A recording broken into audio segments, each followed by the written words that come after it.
Hi, this is Phil Newman, and I'm delighted to say I'm joined today by Michael Geer, the co-founder of the Humanity app. And Michael, you've got some very interesting news. You've got this new groundbreaking study where you've been applying machine learning to a feature set of 60 blood biomarkers to improve the estimation of biological age, which of course is a big subject matter at the moment. So tell me what you've been doing. Yeah, so that's exactly right. We basically looked at the UK Biobank, and there's about 300,000 folks where you have their blood biomarkers. And our question to ourselves was, can we make this much more accessible, the power of this much more accessible to the mainstream, which we've done already with Humanity, with the digital biomarkers, as you know. And so we went about basically saying, hey, can we apply AI machine learning to this and get to something much more robust than has existed in the past. Well, that's very interesting, MG. So let's talk about the key takeaways. What have you learned? Yeah, so there's two. One, we were able to actually improve upon past blood models, got a 9% improvement in prediction. And usually that would be the whole announcement, but actually the second one is the second breakthrough is actually a lot more important, I think, in the long run.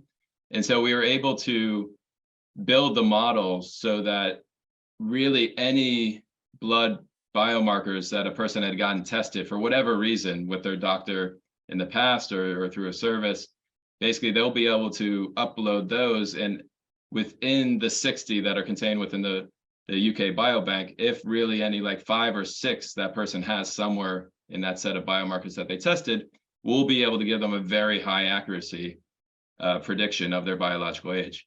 And in the past, to show the difference, in the past, you would basically say, hey, if you give us, a lot of the models that are out there, if you give us these 11 or these 13 blood analytes, then we'll be able to give you a high prediction. And so, but we've actually been able to do it so that you can actually give us really anything that you've gotten tested in the past. And if it's within that 60, which is in the UK Biobank, any of those, then we'll be able to give you a highly, predictive biological age back. And so that kind of continues our mission as a company to be the ones that take all the great science, and in this case, we did a little of our own with the machine learning, and bring that to the masses and really bring biological age tracking and better health to everybody. Great. Well, on the science side of things, who did the survey for you?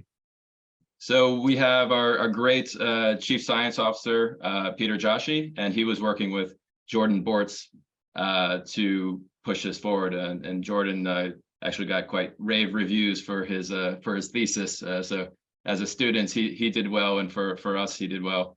And yeah, we're excited about actually doing a lot more stuff together.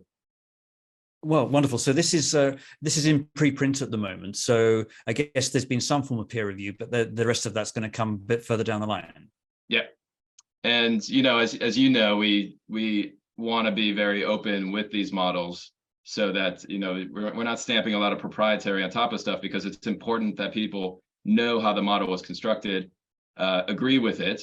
There's never complete consensus in science, but like agree with it. And it's done on an open data set, which is UK Biobank data set. And so that's all those things are very important to us. So actually we would love a lot of comments, and happy to speak with anybody who wants to review it. So just let's talk about what this means in the context of the wider market, because biological age is becoming very much the thing in the longevity marketplace. What do you feel? Is this going to be disruptive? Is it going to be supportive? What's behind it in your thinking? Yeah, I mean, the answer for us is always supportive. We want to move the whole mission of the space forward. I think me and Pete, my co-founder and our team, we just have a ton of experience, as you know, getting out very large apps. I was on the founding team of Badoo, which got hundreds of millions of users, a dating site. Pete started one of the first social networks. And so our unique position that we always thought we could bring to the space was, hey, let's work with everybody to actually get this out to more people. So I think this technique that we've just done, we would love to see other people even add to it. But this is all about, hey, we have a lot of great science.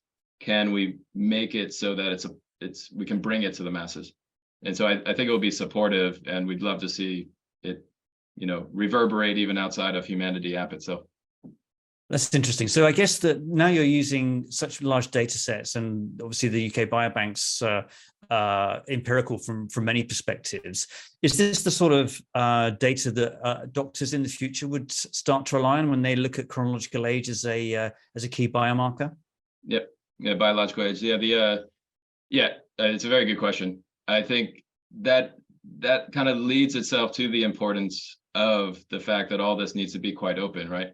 It needs to be open data sets that other people have access to.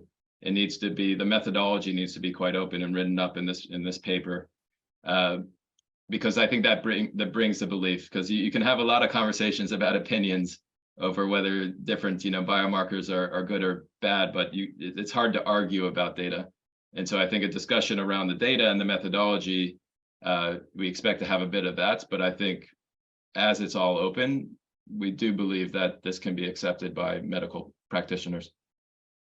Interesting. And just if I could, MG, how would that manifest itself? If you're encouraging, obviously in the transparency of your publication, you're going to share the data and the discovery, but Yep. What would be the follow-on? Would you see that this would be kind of like a working group, or would this be some sort of industry body that you guys would lead, but then obviously be open to all forms of contribution? Just interested to know how you might approach that. Yep. I mean, the quickest way, because we've had a lot of conversations with basically clinics that do, phlebotomy clinics, so clinics that do blood testing, right? And they've come to us several times. We weren't ready for it in the past because we were just starting to build the app, but I think this now lends itself to, this is something, because it's applicable to almost any group of analytes, because most of them will fall within those 60. You're able to, okay, the person is sent from their doctor to get like a lipids panel, or maybe a metabolic panel, right? And they can just layer this model on top of that, right? Now they can give a biological age back no matter the reason why the person came, because they don't need to say, hey, you just need to add these 4 or 5 more analytes and we'll be able to do this for you, because that's cost, right? And so for the person, if they come and they can just get an added service that says biological age on top, because it can work on any of those analytes, that's huge. So I would see that as probably the first place that it kind of starts to get to outside of humanity itself, but eventually would love to have this everywhere. Right. So I guess that you've answered my next question, which was, what are you guys going to be doing with this commercially? So presumably this is going to be in your app fairly soon. Yeah. So hopefully in the next few months, given there's a lot of amazing stuff we're adding to the app, so it's always a fight over priority, but hopefully in the next few months we're going to get it into the app for our premium users. And so they'll be able to upload any of their blood results they've gotten in the past, and we'll be able to use that to make their biological age even more accurate. It's already built on really second-by-second movement patterns, second-by-second heart rate patterns, but now they'll be able to make it even more accurate by uploading their past blood results. So that's great, MG. So I guess we've got the preprint in circulation. The future publication date is going to be some while, I guess 2 or 3 months from now, do you think? It's always hard to tell with the journals. But yeah, it will be in a few months. But we're looking forward to getting all the kind of feedback on the preprint. And it's always good to have the preprint out there, open to anybody in the public. Great. Well, best of luck with the next steps, and thanks for joining us today. Thank you, Phil.